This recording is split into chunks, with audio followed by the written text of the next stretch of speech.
Hello friend नमस्ते जय Jagannath Sandhyarani kitchen में आपण मानक स्वागत। आज हूँ रविवार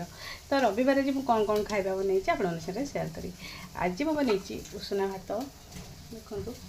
उषुना भात आउ भी बनई अरुआ भात तापर भल नहीं कलरा भजा आउ कलरा मंजी जो सेटा मसला दी भाजी आउ भेंडी भेंडी बनई भेंडी आंबुल झोल मैंने बेसी मसला देनी अल्प टिके मसला देकरी अल्प टिके झोल जुगजुगिया करी तापर कखारु फुल पिठा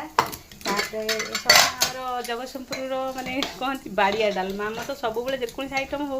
किंतु आमर सब थी डालमाटे तापर आम आग भात डालमा कलापर जेकोसी आइटम कथा चिंता करूँ तो आमर गोटे बाड़िया डालमा होती डालमा तो मैंने भावते आज रविवार तो आइंस करने कथा कहीं करना हाँ आइंस माने मु खाएनी अन्य मैंने खाती आसिले करके दिए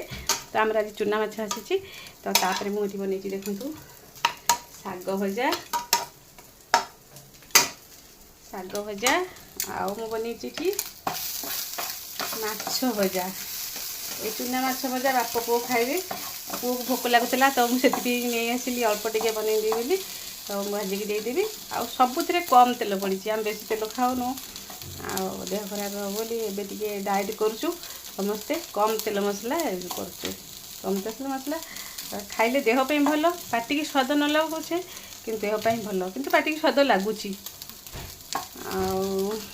कही जानिले कथा सुंदर गढ़ी जानिले घर सुंदर रांधि जानिले रंधा भी सुंदर ठीक कहली ना।